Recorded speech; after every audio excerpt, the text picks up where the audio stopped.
are the research biases? So number one is selection bias, okay? I want to run the study and my advisor says that, okay, you need to collect data about, the demographic data of people living in Walnut Creek, So what you will do, you'll say that, oh, okay, so I live in Pleasant Hill, California. The nearest neighborhood to me is Walnut Creek, so I'm going to stick to that one. So the sample is not selected by random. I specifically, for my comfort, decided to go for something that works. Okay, now what happened with Walnut Creek, there is another senior housing and lots of senior people are living. So like by selecting that, I'm actually entering my study to a different pool of a population. And it's not selected randomly. The random would have been, I keep 20 zip codes associated with the entire Bay Area, and then I pick up one by random. That is the sample selected randomly. But the one that I was selecting because of the comfort that, okay, it's just neighborhood and I'm going to do that and I'm not going to put a lot of effort in that. So that's a selection bias.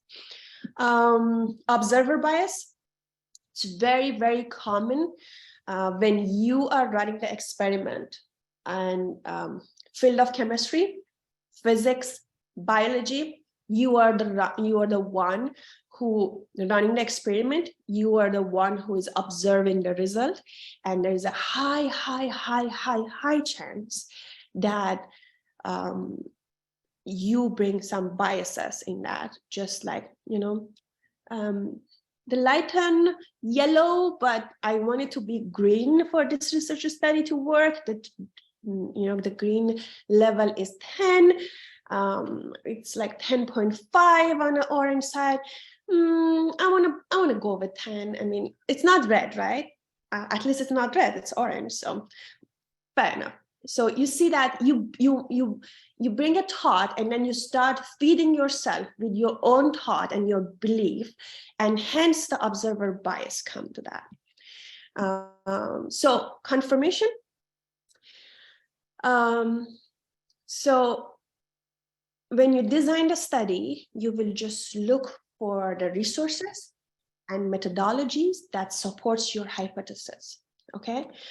So for example, you're doing the conjugation of a molecule, and then you just like, okay, these are the methodologies in the other paper, and I'm going to stick to whatever has been worked and whatever we have at ASGRP.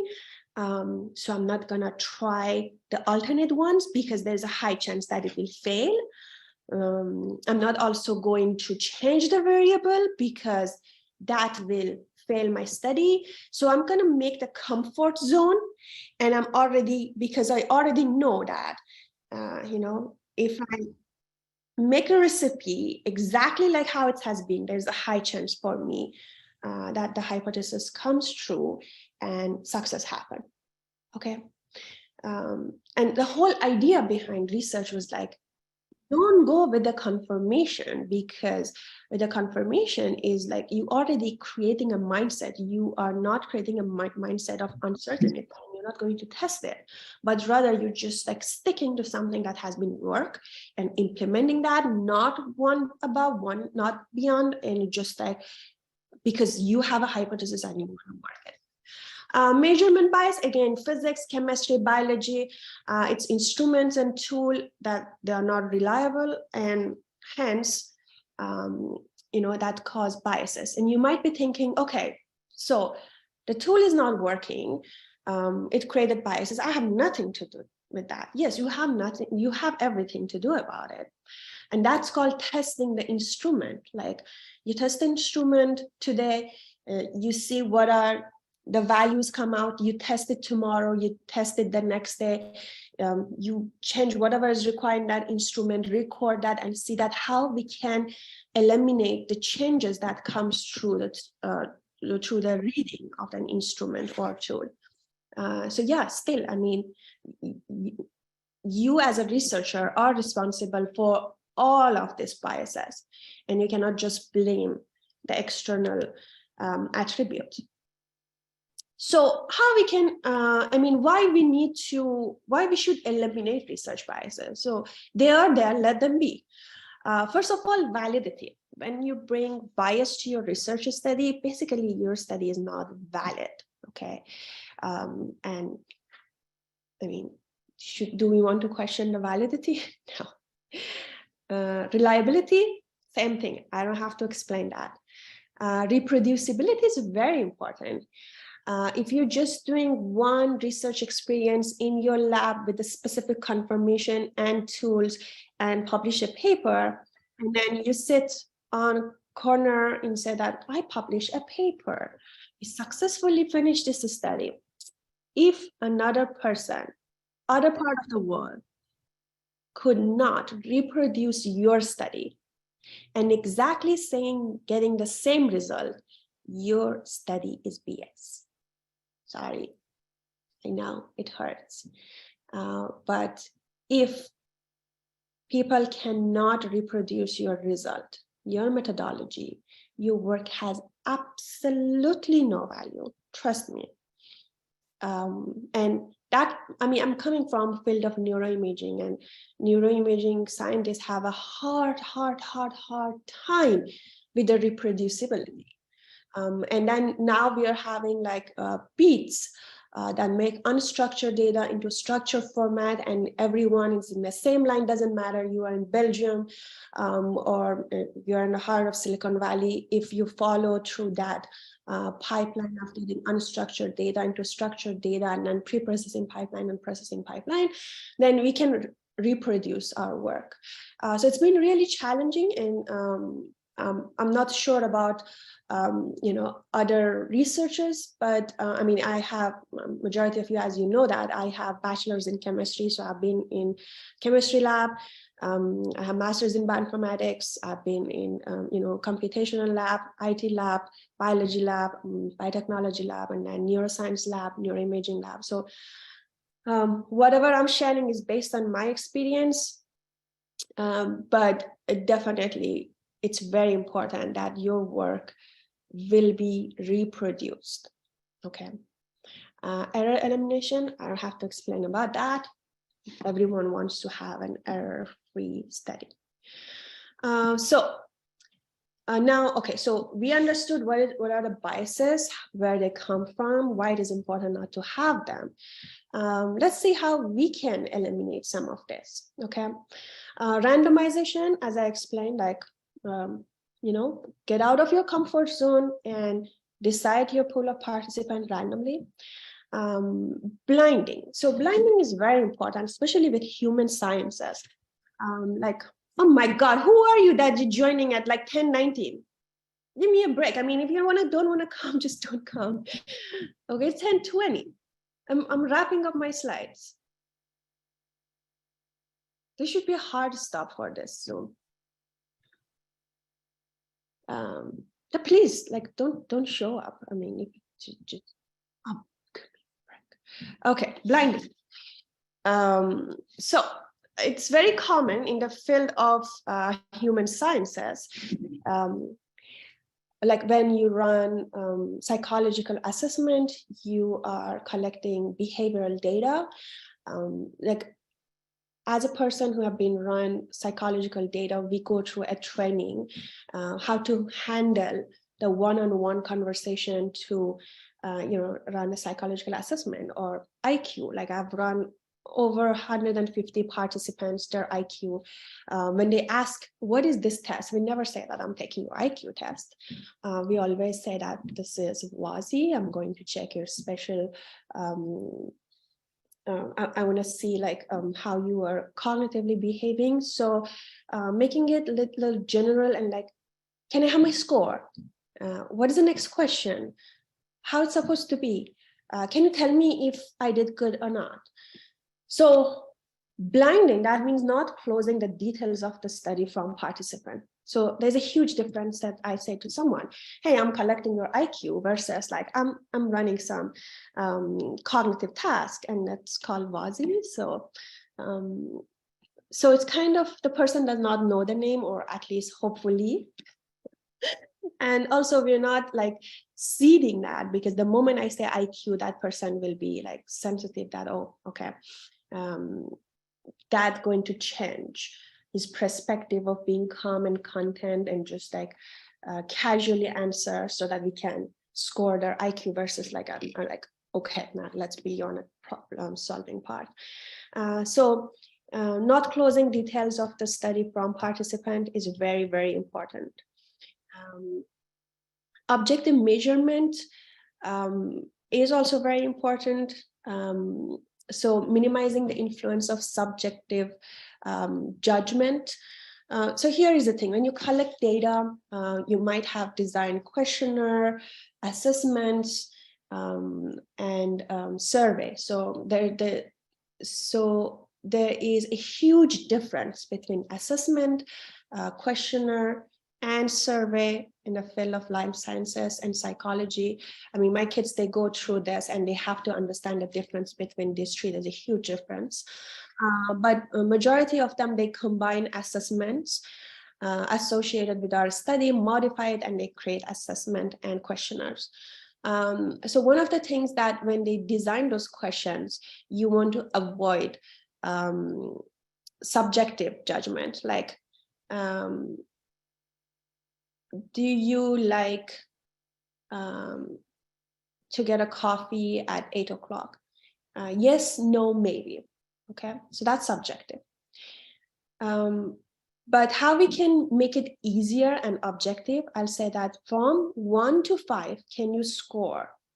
You see that? So I make it from a subjective answer into an objective one by bringing it to the scale assessment, like on a scale of 1 to 3. So in the field of psychology, we either score from 1 to scale of 3 or scale of 5.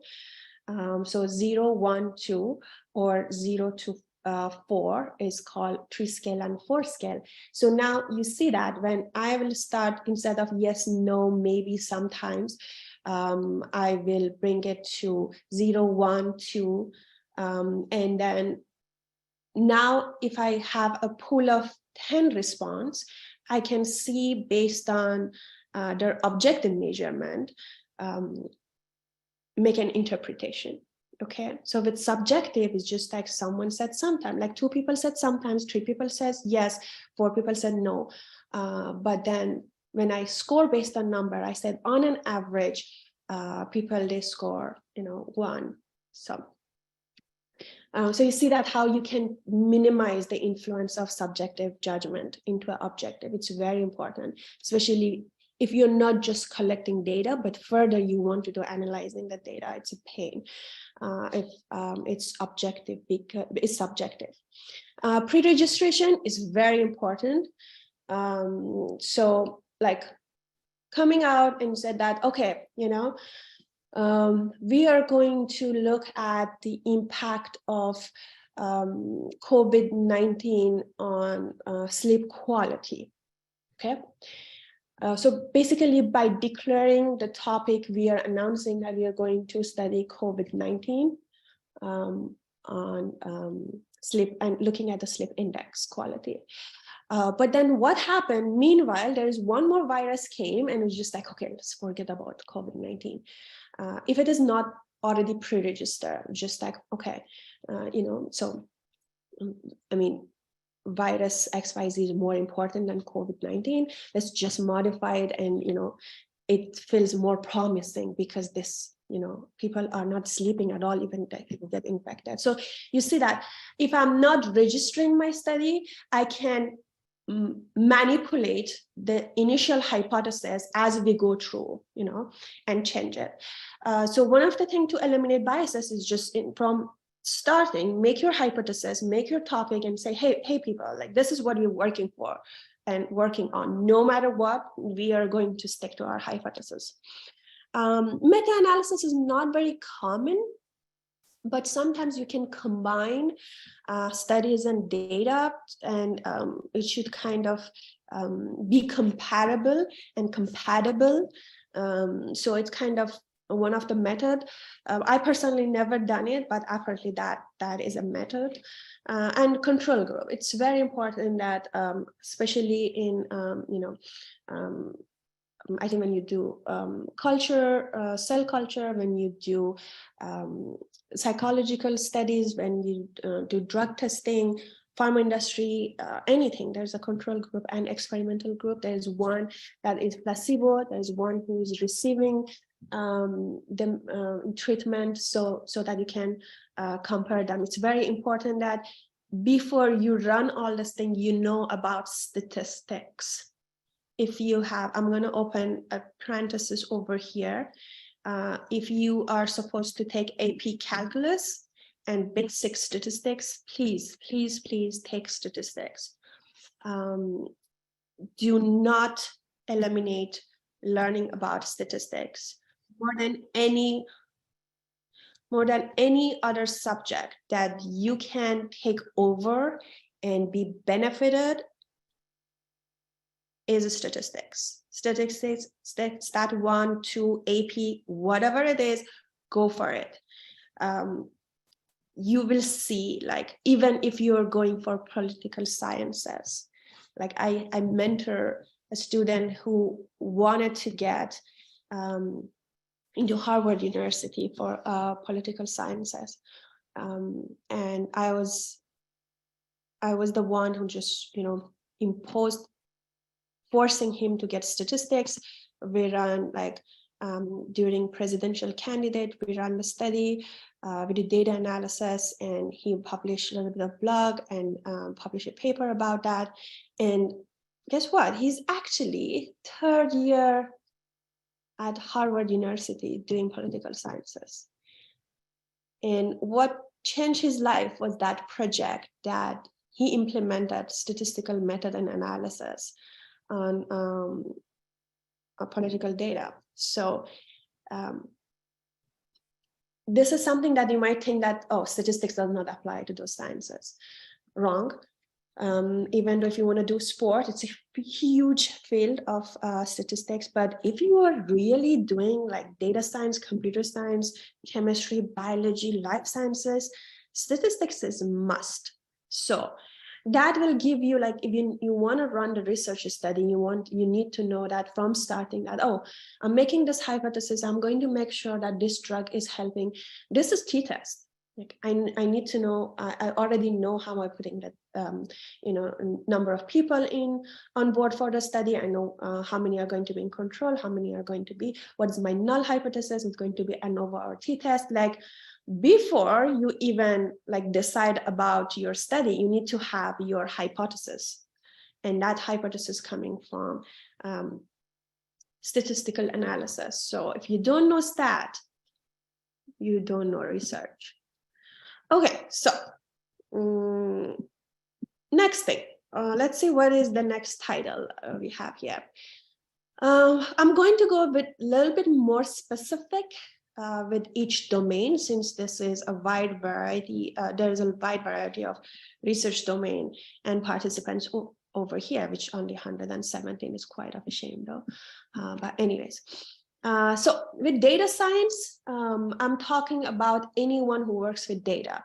You might be in the field of chemistry, you're collecting numbers from NMR. You can be from biology background, and you're looking for cell culture over time. You might be in the field of psychology. You're looking for effect of COVID-19 on specific domain. You might be in machine learning and robotics and AI, and you're collecting some XYZ coordinates to see the effects of moon falling on top of your head. But whatever it is, you're working with numbers. So if you are collecting numbers and you're working with numbers and attributes, you're basically doing some kind of data science, okay? So the biases can come, is it 50-50? It depends on your study. It can be 10-90, it can be 90-10, it can be any of these variation, but you definitely have some kind of variation. of these two or both, or one of them must be stronger than the other one. And as these days we're talking about data, I have seen so many over the last, it's going to be 2 years, I would consider as 1.5 years, me being at ASW. I've been in so many colloquias, and I was like, do you even understand how to handle, remove the biases from your data? You already presenting deep learning on some kind of data, and it is looking very fancy and looking very dope, but that smells yucky because there are a lot of biases already in your method of data collection or analysis. So you can't just have a rotten egg and spray, House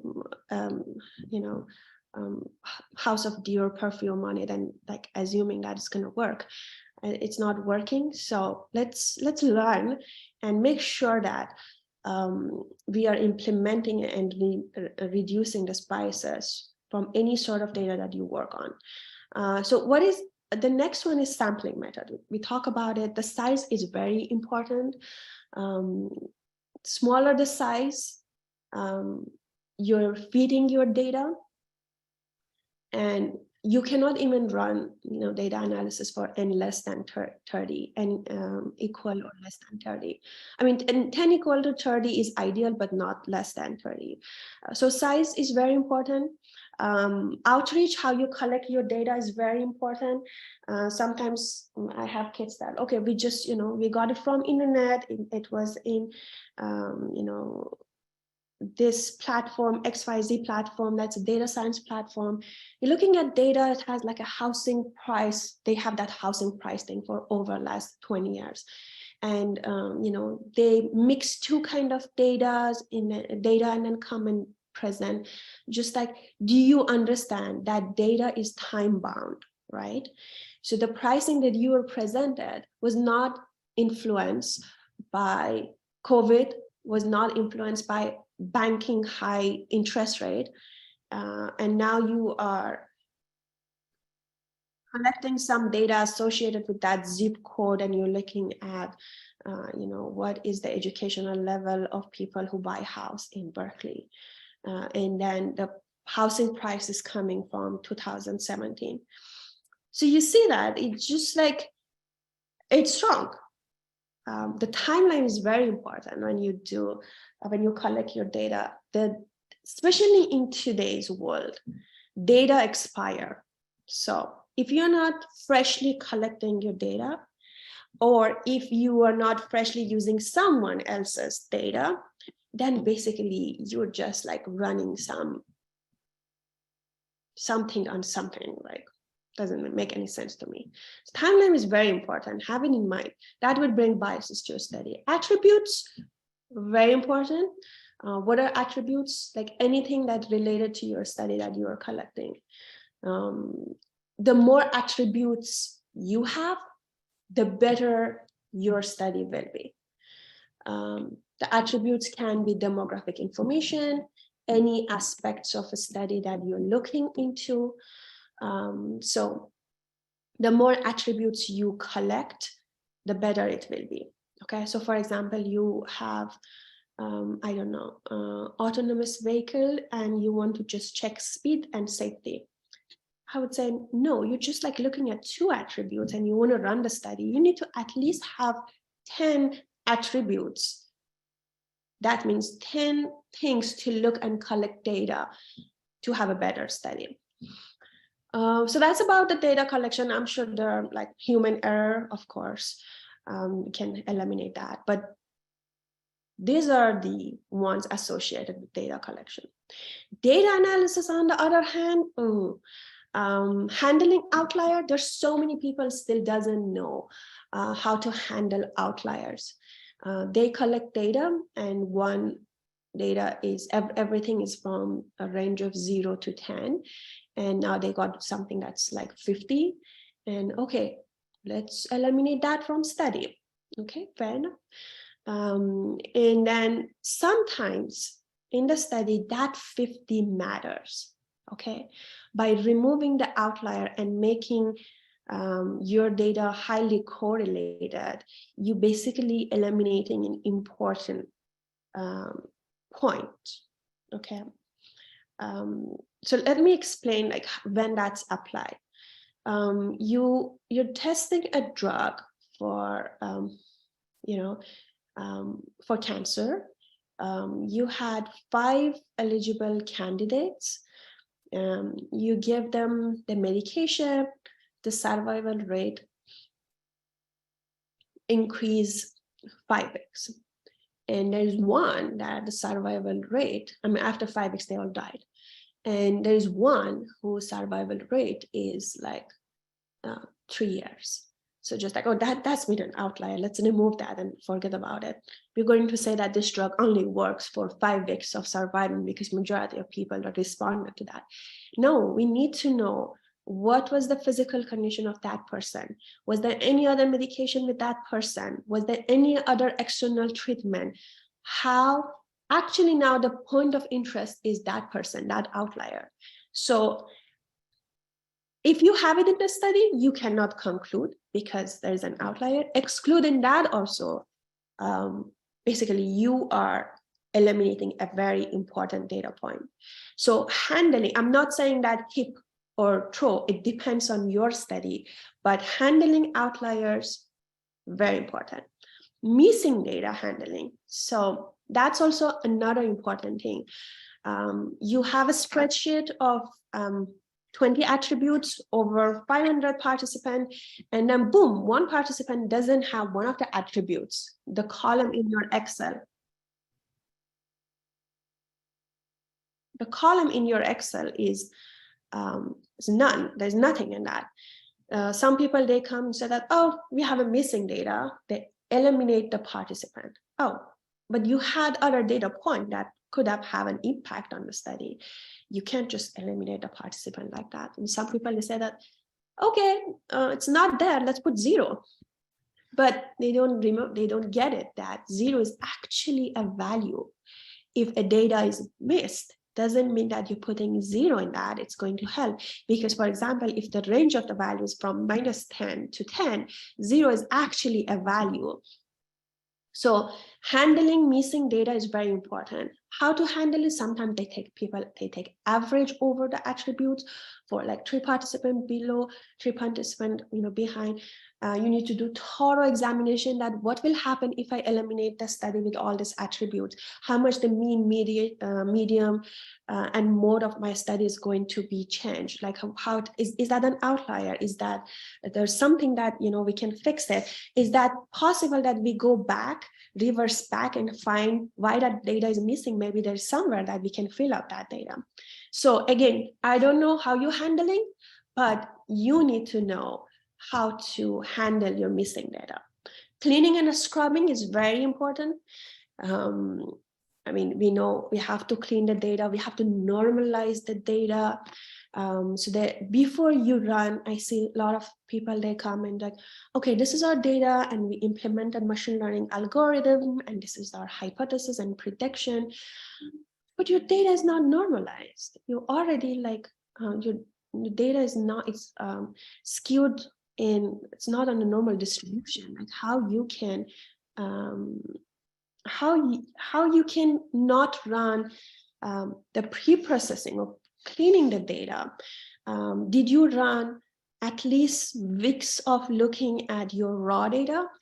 Did you try to understand the behavior of your data? Did you try to run a statistical analysis?